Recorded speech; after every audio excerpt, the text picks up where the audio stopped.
So hello students, so this is part 2 of the chapter exponent, alright, and we'll continue with the remaining questions of this chapter. So the first question is, fill in the blanks. 2 to the power 2 power dash equals to 2 to the power 6. Again simple formula हम लोग को use करना है, क्या है, 2 to the power 6 हमको देखिए equals to दिया है, तो मतलब इस साइड और इस साइड दोनों बराबर आना चाहिए। तो यहाँ पर मेरा पावर में डैश दिया है, पावर पे जब पावर रहता है तो पावर पे पावर क्या होता है, मल्टीप्लाई रहता है। 2 इंटू डैश इक्वल्स टू हमको 6 आना चाहिए, है ना, क्योंकि इसके पावर में भी यहाँ इसका बेस में भी 2 है, इसका बेस में भी 2 है। सो बेसिकली हमको करना क्या होगा, यहाँ हम क्या करें, इसका कुछ नहीं दिया है मतलब इंटू है, और बाय डिफ़ॉल्ट हमको मालूम है क्योंकि फॉर्मूला का हिसाब से क्या मल्टीप्लाई करने से 6 आएगा। तो लॉजिकली है, एकदम इजी, कुछ ज़्यादा दिमाग नहीं लगाना है। 3 2 इंटू 3, तो ये पावर, ये जो मिसिंग पावर है इसका वैल्यू क्या होगा 3, क्योंकि पावर के ऊपर पावर मल्टीप्लाई होता है, 2 3 6। नेक्स्ट यहाँ पर आपको पावर के ऊपर पावर दे दिया, बोल रहा है 3, इसके पावर, इसका पावर का आंसर क्या होगा, पावर पे पावर रहता है, 7 3 21, दोनों इक्वल है तो इसका वैल्यू भी 21 रहेगा, isn't it. Next 2 into dash to the power 3। अब देखिए यहाँ पर ये जो दिया है ये मेरा उस वाला फॉर्मूला में है, ये मेरा क्या है, ये वही केस है ना जहाँ पर मेरा बेस डिफरेंट रहता है लेकिन पावर सेम रहता है। जब बेस डिफरेंट रहता है, पावर सेम रहता है, इसको क्या लिख सकते हैं हम, a into B whole to the power m। ये फॉर्मूला ही है कि नहीं, जो हम वो सिखाया है फॉर्मूला में फर्स्ट पार्ट का स्टार्टिंग में। तो यहाँ देखिए ये इस फॉर्म में दिया हुआ है, ये चीज़ मेरा इस फॉर्म में दिया है, इसका वैल्यू ऐसा, इसको ऐसा भी लिख सकते हैं हम लोग। सो यहाँ a मेरा 2 है और 5 मेरा b है, इजंट इट, 5 मेरा b है और a मेरा 2 है। सो 2 लिखा है, 2 into dash to the power 3, देखिए पूरा एज इट इज़ गया है ना, तो मतलब b में क्या आएगा 5। जस्ट फार्मूला से रिलेट करना है, कुछ दिमाग लगाना ही नहीं है, फार्मूला से रिलेट करना है और लिखते जाना है। नेक्स्ट क्या होगा, अब यहाँ देखिए डैश इंटू 7 का स्क्वायर, क्या चीज़ का स्क्वायर 441 होता है, यहाँ तो कुछ सोचना नहीं है। स्क्वायर हम आपको बोले हैं कि मिनिमम 25 तक, इनफैक्ट 30 तक याद कर लीजिए, बहुत बेटर है, वरना 25 तक तो याद रहना ही है। तो क्या चीज़ का स्क्वायर 441 होता है, अगर आप याद कर लिए होंगे तो डायरेक्टली मालूम होगा 21 का स्क्वायर होता है। तो 7 इंटू क्या 21 देता है 3, क्योंकि हमको मालूम है 7 इंटू 3 करेंगे तो मेरा 21 आएगा, 7 3 21। तो ये फिल रैंक्स क्या है 3 है, बस यही है। Okay next question, write each of the following as power of prime numbers, है ना, ये वाला हम फर्स्ट पार्ट में भी करवाए हुए, लेकिन यहाँ थोड़ा सा डिफरेंट में दिया, नेगेटिव में दिया है। दो ये फर्स्ट पार्ट में एक ही क्वेश्चन में दोनों को मर्ज करना चाहिए, लेकिन अलग अलग टॉपिक दिया है तो नो प्रॉब्लम, वही एक ही बात है। अब देखिए लॉजिक चेंज नहीं होगा, जो फॉर्मूला है वही होगा, पावर के ऊपर पावर हमेशा मल्टीप्लाई होता है। सो नंबर -2 इंटू -7, सो क्या हो जाएगा 7 टू दी पावर 7 2 14, और हमको मालूम है ना माइनस माइनस प्लस होता है मल्टीप्लाई में। मल्टीप्लिकेशन में we never look at the signs, बड़ा नंबर पे क्या साइन है, छोटा नंबर पे क्या साइन है, माइनस माइनस प्लस होता है तो साइन प्लस हो गया, 7 2 14, सिंपल। नेक्स्ट ये वाला जो है, इन लोग को as a power of prime numbers में लिखना है। देखिए 7 प्राइम नंबर था, 7 का प्राइम नंबर का पावर में इस हिसाब से 14 आ गया।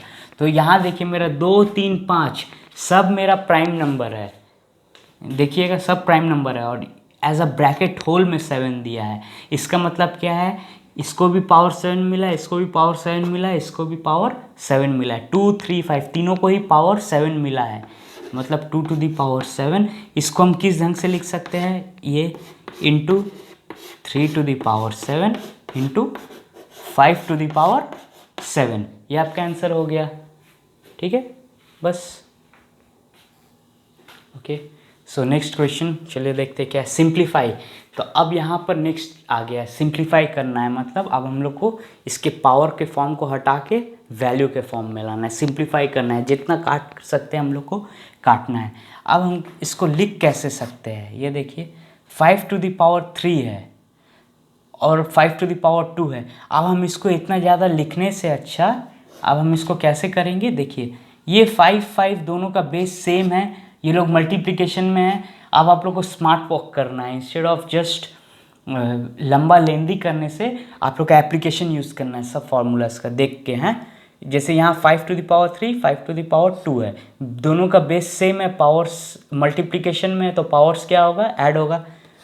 5⁻3 2 5 इंटू 7⁻4 ये दिया है, क्योंकि इसका कुछ और नहीं है तो इसको ऐसे ही लिख दिए। सिमिलरली यहाँ पर 5 के साथ और कुछ है, 5 के साथ तो और कुछ नहीं है मेरे पास, 5⁻5 ही है, इंटू 7। ये दोनों देखिए सेम बेस में है ना, सेम बेस है, इसका कुछ नहीं है, मतलब क्या बोले, पावर 1 रहता है। किसी का अगर किसी का माथा में पावर कुछ नहीं है तो पावर 1 है, तो सेम बेस हो गया। तो फिर मल्टीप्लिकेशन में पावर्स क्या हो जाएगा, ऐड हो जाएगा। अब देखिए 5 5⁵ 5⁵ दोनों सेम है ना, कट गया, कुछ नहीं, क्योंकि मल्टीप्लिकेशन में दोनों डिवीजन डिवाइड हुआ है और दोनों जब न्यूमरेटर डिनोमिनेटर में दोनों कट सकता है। कब कट सकता है, दोनों इंटू में है तो। अगर यहाँ इंटू की जगह कोई प्लस साइन और प्लस साइन रहता तब हम लोग ये लोग को नहीं काट सकते, तब फिर ये लोग नहीं कटता। ऑलराइट, मल्टीप्लिकेशन में है इसीलिए कट गया, माइनस में भी रहता तो भी नहीं काटते हम लोग, मल्टीप्लिकेशन में इसीलिए कटता है। और यहाँ पर भी ये दोनों भी सेम टर्म में कट गया। तो अल्टीमेटली जब मल्टीप्लिकेशन में सब कुछ कट जाता है तो वैल्यू 0 नहीं आता है, 1 आता है। 0 मत लिखिएगा, 1, क्योंकि ये कट के 1 बचा, ये कट के 1 बचा, तो 1 1 ज़ा 1, यहाँ पर भी 1 बचा, यहाँ पर भी 1 बचा, 1/1, तो मतलब 1/1 मीन्स 1 ही होता है। इसीलिए जब सब कट जाता है तो आंसर 1 आता है। अब नेक्स्ट ये सम देखिए, सेम इसी ढंग से करना है। इसका कुछ है क्या, नहीं, इसका हम सब अलग अलग नंबर है, इज़न्ट इट। जब इसका सब अलग अलग नंबर है तो हम इसको अलग से करेंगे। अब इसको मल्टीप्लाई मत करिएगा, इसको कच्चे ही फॉर्म में रखना है। कच्चा फॉर्म इन अ सेंस जैसा दिया हुआ है वैसे ही। 3⁻³ था, 3 बार -3 था, 3 बार लिख दिए। 2 बार -2 है,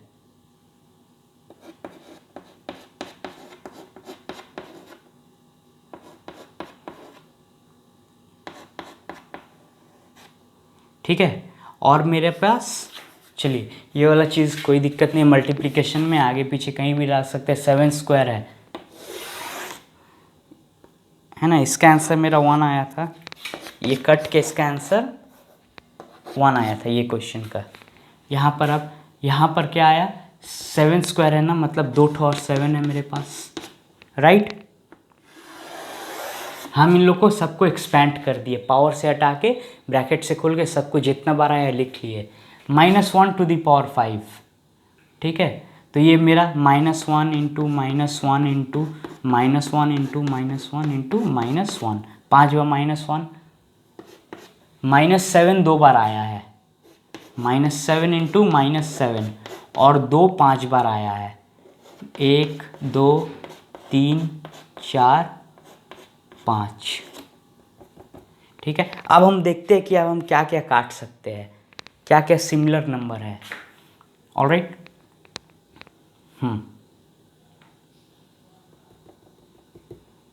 अब देखिए ये 7 माइनस रह गया है, खाली नंबर कटा है, माइनस नहीं कटेगा, नंबर जो साइन है वो रह गया। 7 1 ज़ा 7, तो यहाँ -1 बचा है ना, कुछ नंबर ने मतलब 1 बचा ही है तो -1 यहाँ बचा है।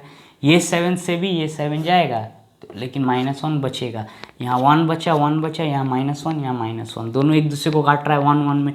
जैसे यहाँ पर ये दोनों एक दूसरे को काटा था, 1 1 बचा था क्योंकि दोनों पॉजिटिव में था, तो यहाँ पर भी नंबर कटता है लेकिन उसका साइन नेगेटिव में था, तो यहाँ पर -1 बचेगा, राइट। तो 7 हम सॉल्व कर दिए। और क्या, 2 भी उसी तरह ना, 1 2 3 4 5, 1 2 3 4 5, दोनों 5 5 तो है तो पाँचों कट जाएगा, साइन 1 2 3 4 5, 5 तो -1 है, यहाँ 5 तो 1 है, 1 2 3 4 5। और अब देखिए हम इसको काटे हैं तो ये -1 ऊपर है, ये -1 नीचे है, कितना 1 2 3 4 5, 1 2 3 4 5। तो ये पूरा साइन के साथ उड़ जाएगा, क्योंकि -1 दोनों सेम नंबर, सेम है न्यूमरेटर डिनोमिनेटर, साइन भी सेम है, तो पूरा ही कट जाएगा। ये कट के खाली 1 1 1 1 देगा, ये भी 1 1 देगा, राइट। तो मेरा सब कट गया, देखिए एक्सपैंड करके, और जो रिमाइंडर बचा है वो लिखना कितना ज़रूरी था, इज़न्ट इट। तो अब मेरा सब कट गया यहाँ पर।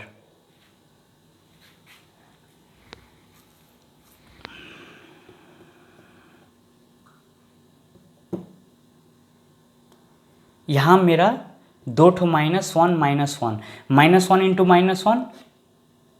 अब यहाँ देखिए, बड़ा ध्यान से देखिएगा यहाँ पर। अब मेरा साइन का, क्योंकि ये सब जब नेगेटिव वाला आता है तो बहुत ही केयरफुली सॉल्व किया जाता है साइन को लेके। यहाँ पर मेरा सब कट गया, ये पॉजिटिव 1 1 1 1 इंटू 1 इंटू 1 इंटू 1, 5 बार पॉजिटिव 1 है तो 1 देगा, इसका कोई दिक्कत नहीं है। ये सब भी पूरा कट के एक सब बार कट गया था 1। लेकिन यहाँ मेरा -1 था, -1 इंटू -1, हम पहले डिनोमिनेटर का दिखा रहे हैं, राइट। -1 इंटू -1, 1 1 ज़ा 1, और minus into minus plus. So ultimately नीचे जो 2 ठो -1 इंटू -1 बचा था वो मेरा कट के क्या हो गया, +1, वो मल्टीप्लाई करके सॉल्व होके +1 हो गया।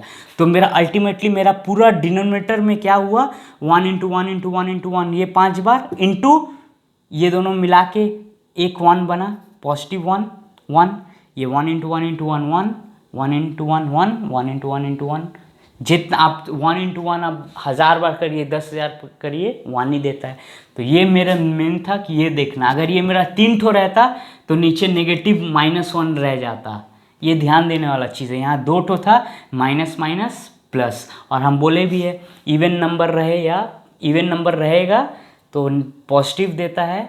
अगर मेरा ये कोई भी नंबर, अगर आपका -2 इंटू -2 इंटू -2 है, ये अगर तीन बार दिखा तो पहले नंबर मल्टीप्लिकेशन 2 4 2 8, और हमको मालूम है जब मेरा ऑड नंबर ऑफ टाइम्स हुआ है तो आंसर मेरा नेगेटिव में आना है। ये मेरा इवन नंबर ऑफ टाइम्स हुआ था ना, 2 बार माइनस में आया था नंबर, तो वो प्लस में देना ही था हमको। और ये दोनों मेरा माइनस माइनस प्लस हो गया 1, तो अल्टीमेटली मेरा पूरा डिनोमिनेटर 1 में आ गया। तो डिनोमिनेटर में आपको इम्पैक्ट नहीं करेगा आंसर में। अब न्यूमरेटर में आइए, ये सब कट गया, वो सब कट गया था, सब में 1 1 1 बचा, 1 1 ज़ा 1, ये 1 देगा। तो ये दोनों और ये सब मिलके कोई आंसर में फ़र्क नहीं करेगा, ये सब मिलके मेरे पास 1 इंटू, अब ऊपर में मेरा 1 इंटू -3 इंटू -3 इंटू -3, क्योंकि ये सब 1 इंटू 1 इंटू 1 इंटू 1 इंटू 1 सब कट के मेरे पास 1 ही बचा है, और डिवाइडेड बाई नीचे 1 ही है, क्योंकि सब ये दिखा दिया 1 आया है। अब नेक्स्ट 3 3 ज़ा 9, 9 3 ज़ा 27, और अभी लॉजिक क्या बताया हम आपको, वह ये तो ऐसे भी देख के समझ में आ जाएगा 3 नंबर है बोल के, लेकिन अगर ज़्यादा नंबर रहेगा तो आप करने जाएंगे बहुत टाइम हो जाएगा, और रॉन्ग भी हो सकता है, एक मिस हुआ अगर इस हिसाब से जाएंगे तो रॉन्ग हो सकता है। तो शॉर्टकट और बेसिक लॉजिक क्या है, ऑड नंबर बार आया तो आंसर नेगेटिव, पॉजिटिव नंबर रहा तो कोई प्रॉब्लम ही नहीं है, वो तो पॉजिटिव ही में रहेगा, लेकिन नेगेटिव नंबर रहा तो उसमें हम ऑड और इवन देखते हैं ना, पावर में सिखाए थे ना, पावर में इसका मतलब क्या है, -3 कितना बार आया है, 3 बार। क्या बताए थे, -3, अगर 3 पावर ऑड मेरा क्या है, पावर मेरा ऑड में है तो आंसर नेगेटिव में आना है। इसी को हम सिंप्लीफाइड वर्जन ये है ना, 3 बार आया है, ऑड नंबर टाइम्स आया है, तो हम इसका आंसर क्या लिखेंगे, -27, ये हो जाएगा। बाय 1 करने से आंसर नहीं बदलता है, तो अल्टीमेटली -27 इसका आंसर आ जाएगा। ओके, चलिए और क्वेश्चंस देखते हैं सिंप्लीफिकेशन के ऊपर, उसी का थोड़ा और कॉन्सेप्ट और प्रैक्टिस करते हैं। 12 to the power 4, 18 to the power 2, इसको भी सिंप्लीफाई करना है, मतलब इसका वैल्यूज़ निकालना है, जितना सिंपल काट सकते हैं, फिर फाइनली आंसर निकालना है। 12 टू द पावर 4 है, इसका मतलब क्या है, 12 इंटू 12 इंटू 12 इंटू 12, जैसा लिखा है वो 4 बार कच्चे फॉर्म में लिख दिए इसको। 18 टू द पावर 2 है, ऑलराइट। 18 टू द पावर 2 है, मतलब क्या है, 2 बार 18 लिखना है। अब हम इसको काटेंगे और फिर जितना कट सकता है दोनों आपस में कटेगा, उसके बाद फाइनली आंसर लिखेंगे। दोनों किससे जाएगा? 6 से। 2 से हम नहीं कटेंगे। आप 6, अब टेबल्स आपको मालूम होना चाहिए, जितना बड़ा कर पाएंगे उतना जल्दी आसान रहेगा। 6 2 12, ये सब प्रैक्टिस करिएगा, क्योंकि जो आप प्रैक्टिस करेंगे वही एग्ज़ाम में लिखेंगे। तो प्रैक्टिस एफिशिएंट रहना चाहिए, प्रैक्टिस ज़्यादा जोर का देना होगा, तभी जाके एग्ज़ाम में स्मूथली आंसर निकलता है। तो ये सब अभी से प्रैक्टिस करना हो कि नहीं, 2 से नहीं, हमको 6 से दिखना चाहिए। ये सब दिखना अभी से देखने का और प्रैक्टिस करने का हैबिट अभी से बना लीजिए। 2 से नहीं काटेंगे हम, 6 से काटेंगे, क्योंकि 6 का टेबल में दोनों आता है। 6 2 6 3 6 2 6 3 और कुछ कटेगा?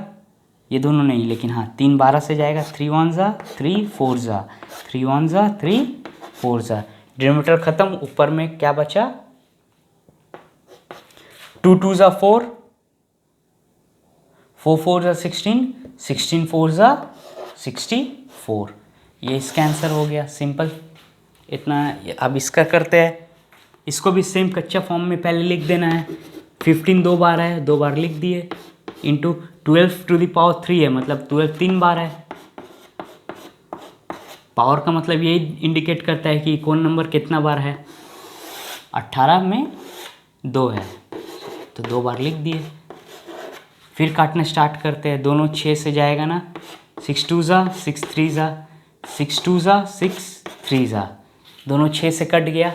आप कुछ कटेगा? हाँ, दोनों ये जाएगा। 3 5 15 3 5 15। अब बचा क्या? 5 × 5 × 2 × 2 × 12। 5 5 25 25 2 50 50 2 100 100 × 12 12। कोई भी नंबर 10 से मल्टीप्लाई होता है तो एक 0 लगा दीजिए, 100 से होता है तो 2 0। 12 × 100 हुआ था तो 12 100 हुआ है तो 12 के पीछे 2 0, बस 1200। ये आपका आंसर इसका हो जाएगा, ये इसका आंसर हो जाएगा। Explain by. ओके स्टूडेंट, सो ये आपका लास्ट क्वेश्चन है एक्सपोनेंट्स का। ऑलराइट, सो इससे ज़्यादा और कॉन्सेप्ट और ज़्यादा डेप्थ लेवल में नहीं आएगा। जितना था हम सब टाइप का करवा दिए, ये लास्ट टाइप है। इसके बाद ये आपका चैप्टर ख़त्म हो जाएगा। So let's go through this sum. Write each of the following either a square or cube of a natural number. 140, तो मतलब इन लोग जो नंबर्स दिया है, इन लोग को आपको इसका एज अ स्क्वायर में या तो लिखना है या तो एज अ क्यूब में लिखना है, या तो अगर दोनों आता है तो दोनों ही में लिखना है। कोई ऐसा नंबर मिलता है जो दोनों ही फॉर्म में रहे, जिसका स्क्वायर भी हो और किसी नंबर का वो क्यूब भी हो। वो पर्टिकुलर नंबर किसी का स्क्वायर भी होता है और किसी का क्यूब भी होता है। राइट, तो सबसे पहले 144 हमको मालूम है स्क्वायर क्या चीज़ का है, इसके लिए हमको करना नहीं होगा, इज़न्ट इट। नॉर्मली तरीका क्या होता है करने का वो हम आपको दिखा रहे हैं, लेकिन 144 हमको मालूम है किसका होगा, 12 का स्क्वायर है। लेकिन चेक करना है क्या किसी का क्यूब भी होगा। तो सबसे पहले तो देखिए हम 12 का स्क्वायर भी कैसे होता है, ये आपको निकालने का तरीका कैसे होगा कि अगर 25 30 तक रहा तो 900 तक रहा तो हमको मालूम है किसका 900 के बाहर जाएगा, तो हर किसी का याद करना पॉसिबल नहीं है। तो उसके लिए एक फिक्स तरीका होता है किसी नंबर का स्क्वायर निकालना, चेक करना कि वो पर्टिकुलर किस नंबर का स्क्वायर है। जैसे मेरा 144 दिया हुआ है, ठीक है, इसका हम लोग फैक्टराइज करना स्टार्ट करते हैं। राइट, एलसीएम करना स्टार्ट करते हैं बेसिकली। ठीक है, चलिए 2 7 14, 2 2 14, 2 2 4। आफ्टर दैट 2 3 6, छोटा ही से एलसीएम स्टार्ट करेंगे, एकदम मिनिमम नंबर। 2 3 6, 2 6 12, 2 1 2 8, 2 9 3 3। क्योंकि हमको स्क्वायर देखना है तो हमको पेयर में बनाना है। क्या चीज़? 2 2 का पेयर में बनाना है नंबर को। 2 ठो एक नंबर बनेगा, 2 एक नंबर बनेगा, 2 एक नंबर बनेगा। तो मतलब ये अब हम इसका स्क्वायर के फॉर्म में देख रहे हैं। तो हाँ, ये स्क्वायर परफेक्ट स्क्वायर है, क्योंकि 2 2 ठो परफेक्ट 2 2 ठो नंबर हर किसी का पेयर हमको मिला है। तो मतलब ये नंबर मेरा स्क्वायर है। ये भी चेक करने का तरीका है कि फाइंड वेदर, क्वेश्चन ऐसा भी आ सकता है, तो इसमें नहीं है, लेकिन थोड़ा सा अगर दिमाग लगाने का ये अलग दे सकता है टीचर लोग कि बताइए कि पर्टिकुलर नंबर स्क्वायर है कि नहीं है, उसको चेक कैसे करेंगे। ऐसा ये किए है। इस केस में क्या आया है कि हर एक नंबर का पेयर मिल गया। अच्छा ये दोनों, ये दो ठो का दो पे एक पेयर मिल गया, ये दो दो का एक पेयर मिल गया, ये तीन का एक पेयर मिल गया। और कुछ नंबर बचा है क्या? नहीं बचा है, मतलब ये परफेक्ट स्क्वायर का नंबर है। ये तरीका भी होता है दिखाने का। इसी में अगर मेरा मान लीजिए और एक 3 मिल जाता, तब हम क्या बोलते? अगर ये 3 होने के बाद मेरा और एक 3 आ जाता, 2 इस केस में नहीं है लेकिन और एक आ जाता, तो ये नंबर जो है अगर इस टाइप में आता है तो हम बोल सकते हैं ये नंबर मेरा परफेक्ट स्क्वायर नहीं है।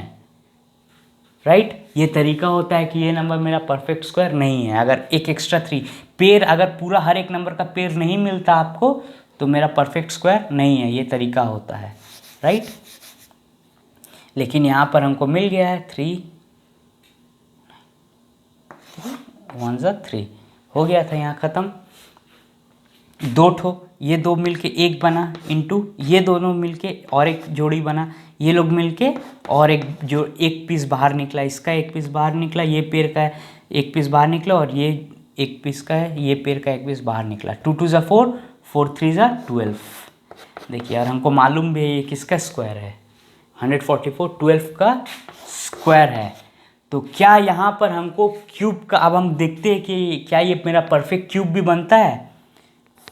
ये हम स्क्वायर का जोड़ी बना लिया, क्यूब का जब बनाएंगे समझ में आ रहा होगा आप लोग को। राइट? क्यूब का बात कर रहे हैं तो मतलब 3 3 का जोड़ी बनाना होगा।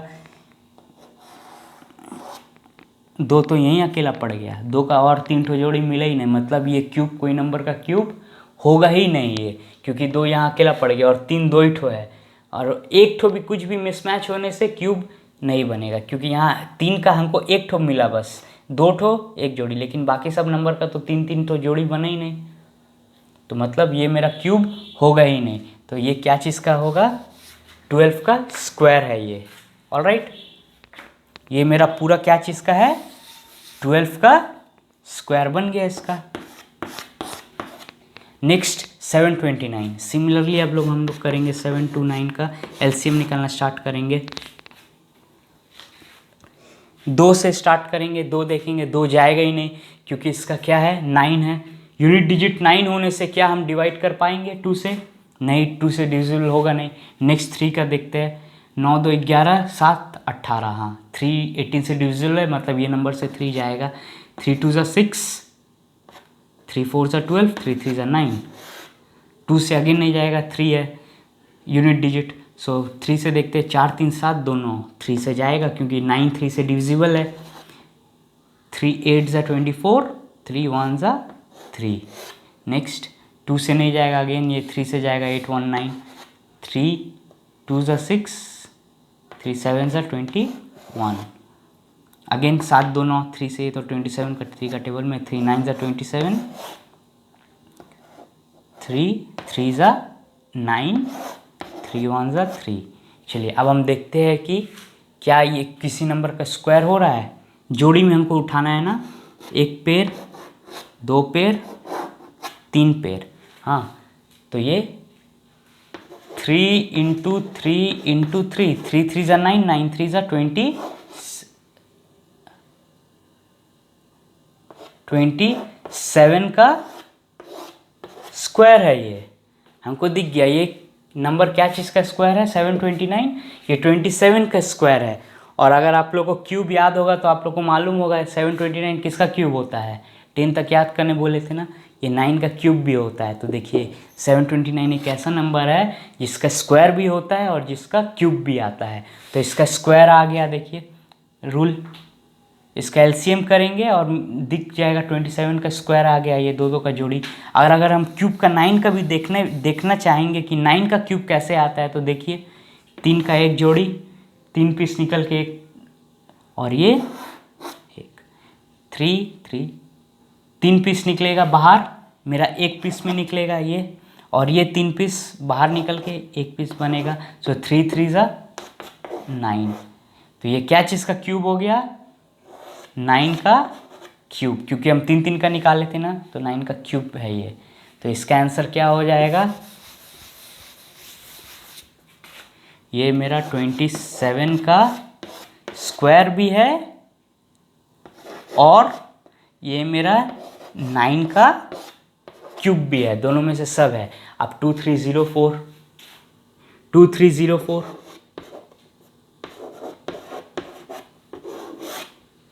इसका अब हम लोग सॉल्व करना स्टार्ट करते हैं। 4 है यूनिट डिजिट में, मतलब 2 से तो डिवाइड होगा ही। 2 1 ज़ा 2, 2 1 ज़ा 2, 2 5 ज़ा 10, 2 2 ज़ा 4, आराम से। 2 5 ज़ा 10, 2 7 ज़ा 14, 2 6 ज़ा 12।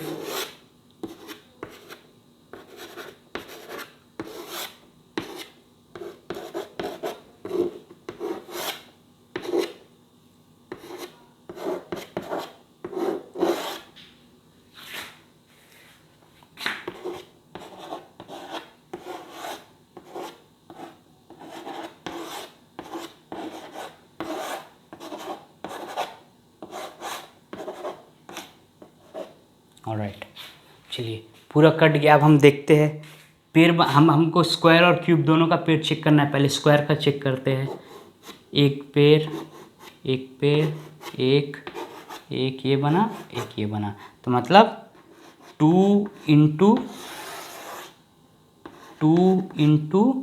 1 1 2 1 2 3 4 2 1 2, इसका 2 ठो मिल के ये 1 2 आया, ये पेयर एक बाहर निकलेगा, ये एक बाहर निकलेगा, और 2 3 मिल के 1 3 बाहर आएगा। तो 2 2 ज़ा 4, 4 2 ज़ा 8, 8 2 ज़ा 16, 16 3 ज़ा 2 2 4 दुनिया 1 2 3 4 1 2 3 4 5, 2 2 ज़ा 4, 4 2 ज़ा 8, 8 2 ज़ा 16, 16 3 ज़ा, अच्छा 2 2 ज़ा 4, 4 2 ज़ा 8, 8 2 ज़ा 16, 16 3 ज़ा 64। ये 64 का स्क्वायर है। हम बोले 8 8 ज़ा 64, वही हम बोले 60 है ना।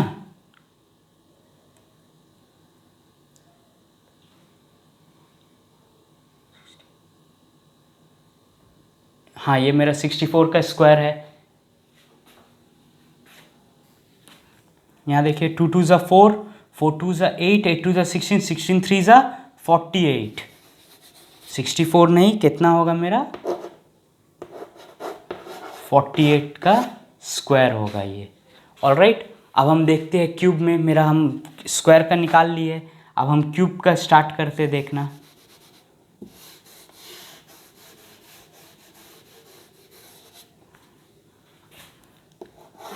एक जोड़ी ये बना, ये बना ना। अब ये 2 ठो मेरे पास सिर्फ 2 रह गया है, 3 ठो चाहिए था तब एक जोड़ी निकलता। जब मेरे पास ऐसा बच जाता है, एक भी नंबर अगर बच जाएगा, सबका पेयर निकल जाता, और एक भी नंबर बच जाता तो मतलब ये मेरा परफेक्ट क्यूब नंबर नहीं है। तो मतलब इसका क्यूब निकलना पॉसिबल नहीं है, खाली ये स्क्वायर है। किस चीज़ का परफेक्ट स्क्वायर है? 48 का परफेक्ट स्क्वायर है ये नंबर। बस यही रह गया। तो एक्सपोनेंट्स, इससे ज़्यादा और कुछ है नहीं, यही आपका फाइनल हो गया एक्सपोनेंट्स का, राइट। सो अब नेक्स्ट चैप्टर हम लोग नेक्स्ट वीडियोज़ में फॉलो कर लीजिएगा। ऑलराइट, सो एक्सपोनेंट्स के लिए बस इतना ही। Thank you.